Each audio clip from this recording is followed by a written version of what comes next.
Welcome to our daily devotional series, The Daily Herald. I pray that these messages will come to you as an encouragement and a reminder to be heralds of the Lord daily. God bless you. Cleansing the temple, June 9. My house is a house of prayer, but you have made it a den of thieves. Luke 19:46. Why was it that Christ's indignation was stirred as he came into the temple courts? His eye swept over the scene, and he saw in it the dishonor of God and the oppression of the people. He heard the lowing of the oxen, the bleating of the sheep, and the altercation between those who were buying and selling. In the courts of God, even the priests and rulers were engaged in traffic. When once their attention was called to him, they could not withdraw their eyes from his face, for there was something in his countenance that awed and terrified them. Who was he?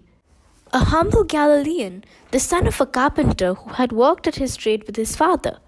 But as they gazed upon him, they felt as though they were arraigned before the judgment bar.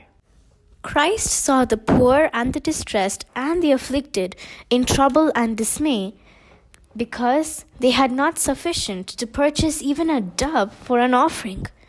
The blind, the lame, the deaf, the afflicted were in suffering and distress because they longed to present an offering for their sins. But the prices were so exorbitant, they could not compass it.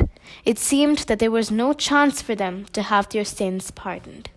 When Christ had expelled those who had sold doves, he had said, "Take these things hence."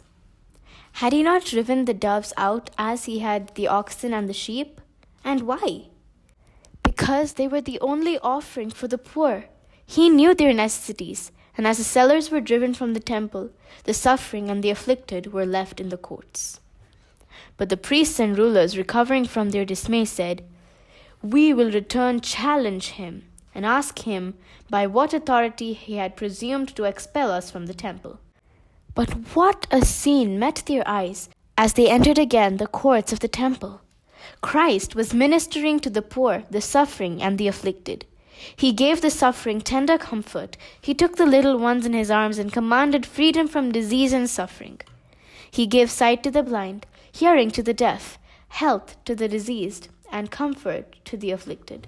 He was doing the very work which had been prophesied that the Messiah would do.